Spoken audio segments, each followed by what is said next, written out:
நாளை நமது மாண்புமிகு மத்திய அமைச்சர் நிலக்கரி சுரங்கத்துறை அந்த இலாக்காவுடைய அமைச்சராக இருக்கக்கூடிய அண்ணன் கிஷன் ரெட்டி அவர்கள் நாளைக்கு சாயங்காலம் மதுரை மேலூர் பகுதியில் வல்லாளப்பட்டி அரிட்டாப்பட்டி எல்லா பகுதிக்கும் செல்ல இருக்கின்றார்கள்.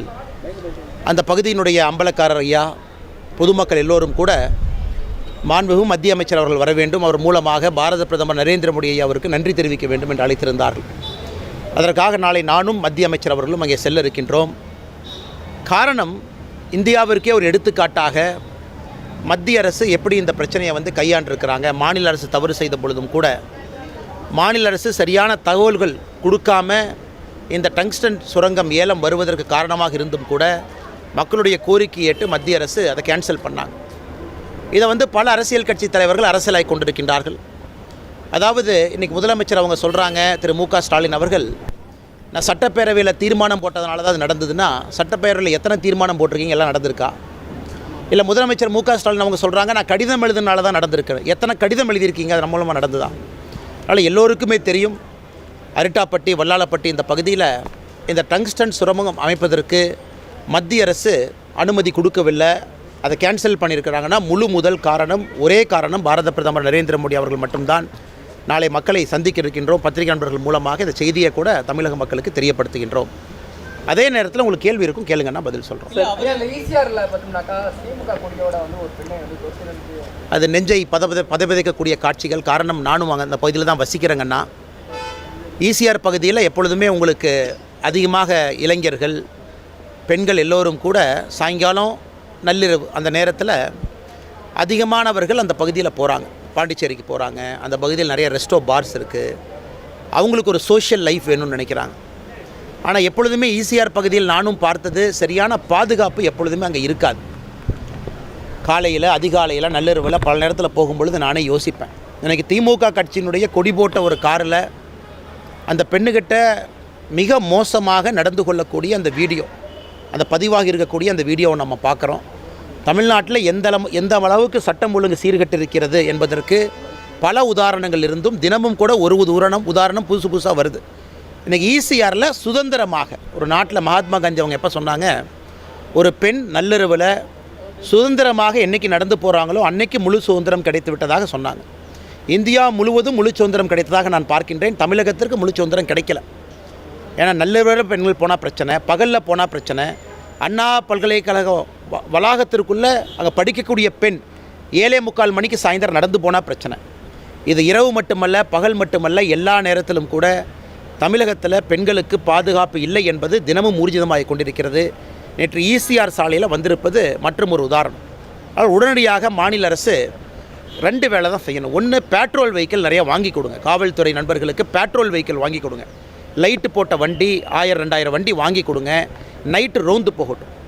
2வது, 2 வீலர்ஸ் வாங்கி கொடுங்க, அதுவும் பெட்ரோல் வெஹிக்கிள், எல்லா பீட் கான்ஸ்டபிள் 2 வீலரில் எல்லா பக்கம் போகணும். 3வது, காவல்துறை போலீஸ் ஸ்டேஷன் அதிகப்படுத்த வேண்டும் என்றால் தயவு செஞ்சு அதிகப்படுத்துங்க.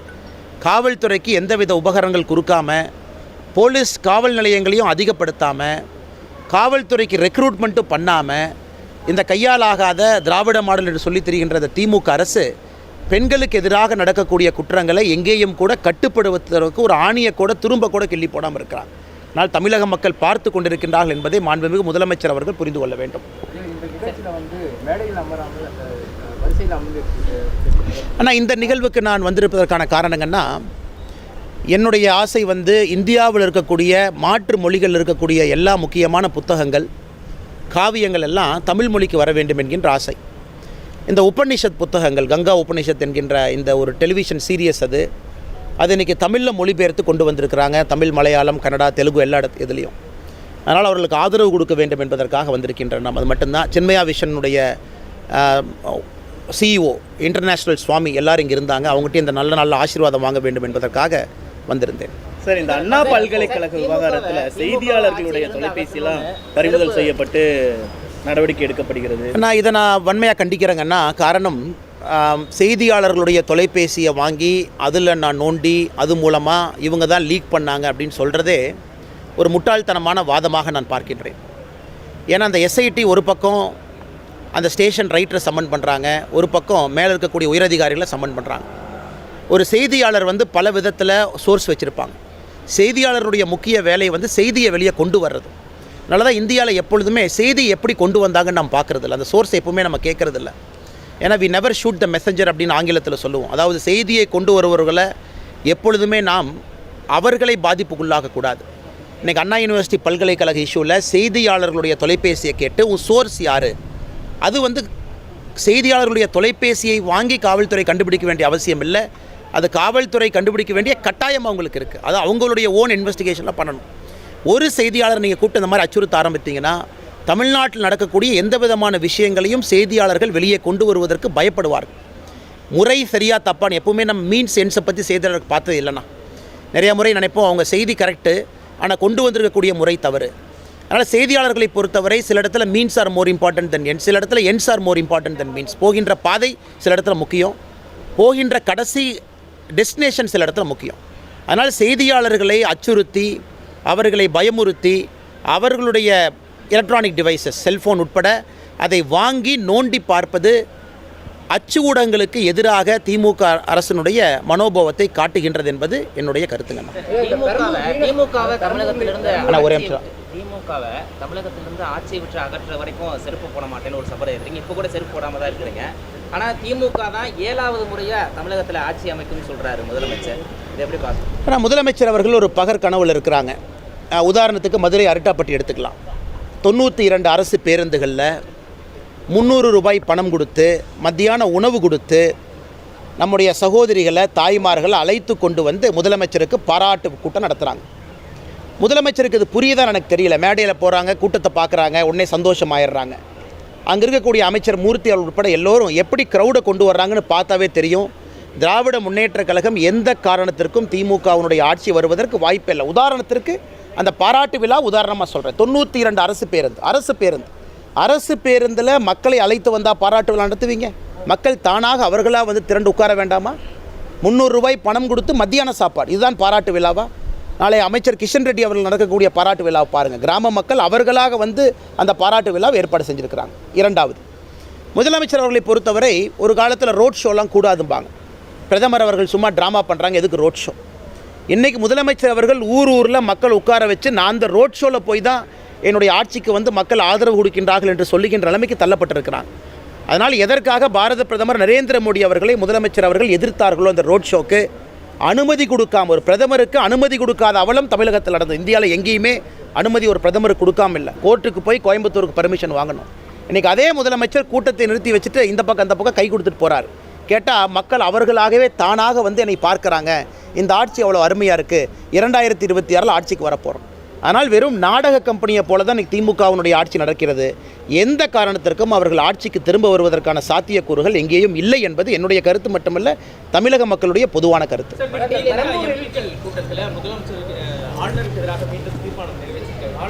சரி, நீங்கள் தான் சொல்லிட்டீங்களே, எனக்கு தெரியல திமுகவினுடைய ட்ராமாங்கண்ணா. ஆளுநர் இருந்தால் தான் மறுபடியும் ஆட்சிக்கு வருவோன்னு சொன்ன திமுக எதுக்கு ஆளுநருக்கு எதிராக தீர்மானம் நிறைவேற்றுறீங்க? அப்போ நீங்கள் பண்ணுறது ட்ராமா தானே. உங்களுக்கு ஆளுநர் வேணும். முதலமைச்சர் அவர்களே சொல்வது ஆளுநர் இருந்தால் தான், ஆளுநர் இந்த மாதிரி நடந்து கொண்டால் தான் நாங்கள் ஆட்சிக்கு வருவோம், அதனால் மத்திய அரசுக்கு நன்றி, இந்த ஆளுநரை மட்டும் தயவு செஞ்சு மாற்றிராதீங்கன்னு சொல்லக்கூடிய முதலமைச்சர் இன்றைக்கி திமுகவினுடைய எம்பி கூட்டத்தில் ஆளுநருக்கு எதிராக தீர்மானத்தை நிறைவேற்றி கொண்டிருக்கின்றார்கள் என்றால் ஆளுநரை பார்த்து பயப்படுகின்றார் என்ற அர்த்தமா? இல்லை மேடையில் ஆளுநரை பற்றி இதற்கு முன்பு அவர் சொன்ன கருத்துக்கள் தவறு என்பது அர்த்தமா? அதனால் இந்த இரட்டிப்பு வேடத்தை போடக்கூடிய திமுகவை மக்கள் ஏற்றுக்கொள்வதாக இல்லை. ஆளுநர் என்ன தவறு பண்ணாங்கன்னா ஆதாரபூர்வமாக சொல்ல வேண்டும். என்ன தவறு பண்ணாங்க? ஒரு ஆளுநருக்கு மாநிலத்திலே சட்டம் ஒழுங்கு சரியில்லை, ஆளுநர் சொல்கிறாங்க. அது ரோட்டில் பார்க்குறோம். ஈசிஆர் ரோட்டில் குழந்தைகளுக்கு நடக்கக்கூடிய அவலத்தை பார்க்குறோம், அதுதான் ஆளுநர் சொல்கிறாரு. போதைப் பொருட்கள் அதிகமாக இருக்குன்னு சொல்கிறாங்க. இன்றைக்கு காலையில் ஏசர் ரிப்போர்ட் எல்லா பத்திரிகையிலையும் தலைப்புச் செய்தி தமிழகத்தினுடைய கல்வித்தரத்தை பற்றி ஏசர் அந்த நிறுவனம் கொடுத்துருக்கக்கூடிய ரிப்போர்ட்டை நீங்கள் எல்லோரும் ஃபஸ்ட் பேஜில் போட்டிருக்கீங்க. அதைத்தான் ஆளுநர் 25 ஜனவரி சொன்னார், தமிழகத்திலே கல்வித்தரம் கீழே வந்திருக்குன்னு. ஆளுநர் சொல்வது என்ன தப்புங்கண்ணா? அதனால் ஆளுநர் சொல்வதற்கு புள்ளி விவர அடிப்படையில் பதில் சொல்லிப்படாது. அதனால் வெறும் அரசியல் கோழைகள் தான் போஸ்ட் ஒட்டுவாங்க, அரசியல் கோழைகள் தான் தனிப்பட்ட தாக்குதல் நடத்துவாங்க. அதனால் இன்றைக்கி திராவிட முன்னேற்றக் கழகத்தினுடைய முழு அமைச்சரவை, முதலமைச்சர் உட்பட இவர்கள் செய்வதெல்லாம் கோழைத்தனமான செயல். நேரடியாக ஆளுநரை எதிர்கொள்வதற்கு தரவுகள் அடிப்படையில் பதில் சொல்லுங்கள். அப்போனா ஆளுநர் வேண்டும் வேண்டாம் என்கின்ற வாதத்திற்கு போகாதீங்க. அப்படி தீர்மானம் போடுற மாதிரி இருந்தால் எதற்கு மேடை போட்டு ஆளுநர் எங்களுக்கு வேணும், ஆளுநர் இதே மாதிரி செஞ்சால் தான் நாங்கள் ஆட்சிக்கு வர வேண்டும் என்று எதற்கு பொய்யை சொல்லிக் கொண்டு திரிகின்றீர்கள்? அண்ணா பெரம்பூர் வந்துட்டாங்க ஒரே நிமிஷம். பட்டியலின மக்கள் மீது நடைபெறக்கூடிய அந்த குற்றச்சம்பவங்கள் தொடர்ந்து அதிகரித்து வரதா பல முறை ஆளுநர் குற்றம் சாட்டியிருக்கிறாரு. அண்ணா முதலமைச்சருக்கு ரொம்ப சுலபங்கண்ணா. ஆளுநர் சொல்வதிலே உண்மை இருக்குது. ஆனால் முதலமைச்சர் அதை மறுக்க வேண்டும் என்றால் முதலமைச்சர்கிட்ட சுலபமான விஷயம் என்னென்னா ரேஞ்ச் ஐஜி எல்லாம் கூப்பிட்டு ஒரு மீட்டிங் நடத்தி தரவுகள் மூலமாக இல்லை என்று சொல்லட்டும். ஏன் ரேஞ்ச் ஐஜி மீட்டிங் ஏன் நடத்த மாட்டாரு? தமிழகத்தில் 2022 ஏற்கனவே நம்ம சொன்னாங்கன்னா அதான் கடைசியாக வந்திருக்கக்கூடிய ரிப்போர்ட்டு மத்திய அரசோட NCARB report, national crime records bureau. தமிழகத்தில் பெண்கள் குழந்தைகளுக்கு எதிரான குற்றம் 8.9% ஒரு ஆண்டில் உயர்ந்திருக்கு. 2021, 22 அப்புறம் இன்னும் ரிப்போர்ட் வரலிங்கண்ணா. முதலமைச்சருக்கு தைரியமாக இருந்தால் ரேஞ்ச் ஐஜி எல்லாம் கூப்பிட்டு, டிஐஜி கூப்பிட்டு, எஸ்பியை கூப்பிட்டு மாவட்டத்திற்கு எவ்வளவு கிரைம் நடந்திருக்குன்னு ரிப்போர்ட் எடுத்து வெள்ளை அறிக்கையாக கொடுக்கட்டுமே. 2022, 23 உயர்ந்திருக்கா குறைந்திருக்கா, 23, 24 உயர்ந்திருக்கா குறைந்திருக்கா? தமிழகத்தில் பெண்களுக்கு எதிராக, குழந்தைகளுக்கு எதிராக, பட்டியலின சகோதரருக்கு எதிரான குற்றங்கள் உயர்ந்திருக்கு. அதனால தான் முதலமைச்சர் அந்த கூட்டமே போடுறதில்லை. எப்பொழுதுமே ஒரு மாநில அரசு குற்றங்கள் குறைந்திருந்தால் வெள்ளை அறிக்கை கொடுத்து தம்பட்டம் அடிப்பாங்க. தமிழகத்தில் குற்றம் அதிகரிக்கின்ற ஒரே காரணத்தினால தான் முதலமைச்சர் மூச்சே விடாமல் இருக்கிறாங்க. அதனால் அடுத்த ரிப்போர்ட் வரத்தானா போகுது. நேஷனல் கிரைம் ரெக்கார்ட்ஸ் பியூரோ எந்த நேரமும் 2023, 24 அறிக்கை வரும். எங்கே தப்பிச்சு போகிறாங்க? பண்ணக்கூடிய எஃப்ஐஆரை இந்திய அளவில் அனலைஸ் பண்ணி சொல்ல போகிறாங்க. அதனால் தமிழகத்தில் பெண்களுக்கு, குழந்தைகளுக்கு எதிராக, பட்டியலின சகோதரிகளுக்கு எதிரான குற்றங்கள் அதிகமாக இருப்பது உண்மை. அதுக்கு தரவுகள் அடிப்படையில் முதலமைச்சர் பதில் சொல்ல வேண்டும் என்பதுதான் எங்களுடைய எண்ணங்கண்ணா. பெரம்பூர் பகுதியில் வந்து அரசு பள்ளி மாணவிக்கு வந்து பாலியல் வன்கொடுமை செய்திருக்காங்க. அதற்கான 7 பேர் வந்து கைது செய்திருக்காங்க. கைது செய்த ஒரு சில நாட்களிலேயே வெளியே வந்திருக்காங்க. ஆனால் இன்றைக்கி முதலமைச்சர் அவர்கள் மாறுதட்டி கொள்கின்றார்கள். பெண்களுக்கு, குழந்தைகளுக்கு எதிரான குற்றம் சுமத்துவர்கள் மீது கடும் நடவடிக்கை எடுப்பேன். உங்கள் ப்ராசிக்யூஷன் டிபார்ட்மெண்ட், அதாவது வழக்கை நடத்தக்கூடிய டிபார்ட்மெண்ட் மிக மோசமாக இருக்குது. இன்வெஸ்டிகேஷன் செய்யக்கூடிய அதிகாரிகளுக்கு எந்தவித ஆபரணங்களோ கருவிகளோ கொடுக்கல. அப்படி இருக்கும் பொழுது எப்படி அவங்க ஒழுக்கமாக சார்ஜ் ஷீட் போட்டு கோர்ட்டில் அந்த கேஸை நடத்தி தண்டனை வாங்கி கொடுப்பாங்க? அதனால் போலீஸ் என்பது முன்னால் இருக்கக்கூடிய பிம்பம் மட்டும்தான். போலீஸுக்கு பின்னாடி இந்த வழக்கை நடத்தக்கூடிய ப்ராசிக்யூஷன் டிபார்ட்மெண்ட், போலீஸுக்கு பின்னால் இந்த வழக்கை வந்து முறையாக விசாரித்து சார்ஜ் ஷீட் செய்யக்கூடிய அதிகாரிகள், இவங்களுக்கு எங்கேயுமே தமிழ்நாட்டில் கவனம் இல்லைங்கண்ணா. இன்வெஸ்டிகேஷனுக்கு முக்கியத்துவம் இல்லை. அதனால தான் எல்லோரும் உள்ளே போகிறாங்க, 14 நாளில் வெளியே வர்றாங்க. வெளியே வந்தவன் மறுபடியும் குற்றம் செய்கிறான்.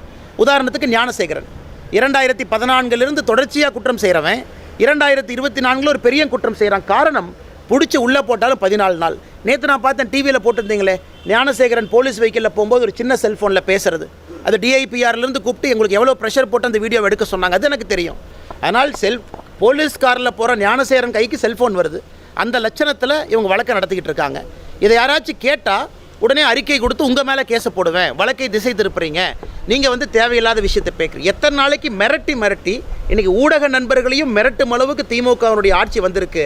அதுதான் அந்த அவலத்தினுடைய உச்சமாக நான் பார்க்கின்றேன். மத்திய உள்துறை அமைச்சர் அமித்ஷா நாளை மறுநாள் மத்திய உள்துறை அமைச்சர் அமித்ஷாஜி அவர்கள் வருகின்றார்கள். இது ஒரு தனியார் ஒரு திருமணம். முன்னாள் குடியரசு துணைத் தலைவர் ஐயா வெங்கையா நாயுடு அவர்களுடைய இல்ல திருமண விழாவிலே பங்கேற்பதற்காக பாரதிய ஜனதா கட்சியினுடைய பல மாநிலத்தினுடைய முதலமைச்சர்கள், நம்முடைய முக்கியமான அமைச்சர்கள், உள்துறை அமைச்சர் அமித்ஷாஜி அவர் உட்பட எல்லாரும் வர்றாங்கன்னா ஒரு ஷார்ட் விசிட் மட்டும்தான். இது அவருடைய திருமண நிகழ்வுக்காக தமிழகத்திற்கு வர்றாங்க. கிஷன் ரெட்டி வந்து மத்திய அமைச்சர் மட்டும் இல்லை, நமக்கு தமிழ்நாடு பாஜக மாநில தலைவரை தேர்வு செய்யக்கூடிய ஒரு பொறுப்பாளர். ஆனால் இன்றைக்கி வந்து தமிழகத்தில் பாரதிய ஜனதா கட்சியினுடைய மாவட்ட தலைவருக்கான தேர்தலை கிட்டத்தட்ட பூர்த்தி செய்து விட்டோம். இன்னும் 3 மாவட்டங்கள் மட்டும் பாக்கி இருக்குது. 2-3 நாளில் அதுக்கும் தலைவர் போட்டுருவோம். அதன் பிறகு இந்த மாநிலத்திலே தேர்தல் நடத்துவதற்கு தயாரான சூழ்நிலை இருக்குது. எங்களுடைய பொறுப்பை செய்து முடித்து விட்டோம். தேசிய தலைவர் என்னைக்கு தமிழகத்தில் கிஷன் ரெட்டி அவர்கள் இந்த ஆலோசனை கூட்டத்தை நடத்தி மாநில தலைவர் தேர்தல் நடத்த வேண்டும் என்று நினைக்கின்றார்களோ அதற்கு தமிழக பாரதிய ஜனதா கட்சி தயாராக இருக்குது. காரணம், மாவட்ட தலைவருடைய நியமனத்தை 100க்கு 100 முடித்து விட்டோம். அன்னை கடைசி கேள்வி எடுத்துக்கலாங்கண்ணா. அதாவது பெண்களுக்கு எதிரான குற்றத்திற்கு நான் ஒரு சட்ட மசோதாவை கொண்டு வர்றேன், ஆளுநர் கைது போட்டாங்க, இது மட்டும் பத்தாதுங்கண்ணா. ஏற்கனவே சொன்னது போல் இன்வெஸ்டிகேஷன் 0ல் இருக்குது. ஏற்கனவே சொன்னது போல் ப்ராசிக்யூஷன் டிபார்ட்மெண்ட் படு அவலத்தில் இருக்குது. எதையுமே கணக்கில் எடுக்காமல் காவல்துறையினுடைய கையை கட்டி போட்டு விட்டு அது ஒரு அவலத்துறையாக நடத்தி கொண்டிருக்கும் பொழுது எப்படி பெண்களுக்கு எதிரான குற்றம் குறையுங்கண்ணா? இன்வெஸ்டிகேஷன் ப்ராப்பராக நடத்துறதில்ல, கோர்ட்டில் போய் அக்யூஸ்ட்டை பிடிச்சி வைக்கிறதில்ல, எதுவுமே செய்யாமல் வெறும் ஒரு சட்டத்தை கொண்டு வந்தால் அதன் மூலமாக என்ன பிரயோஜனம் யாருக்கு? அதனால் காவல்துறைக்கு உண்மையாலுமே இன்றைக்கி ரிசோர்ஸஸ் கொடுங்க, பெட்ரோல் கார் கொடுங்க, வண்டி கொடுங்க, போலீஸ் ஸ்டேஷன் அதிகப்படுத்துங்க. போலீஸ் ஸ்டேஷனுக்குள்ளே அவர்களுக்கு என்ன தேவையோ அந்த ஃபெசிலிட்டிஸ் கொடுங்க. ஆட்டோமேட்டிக்காக பெண்களுக்கு எதிரான குற்றங்கள் கீழே குறைய ஆரம்பிக்கும். நன்றிங்கண்ணா.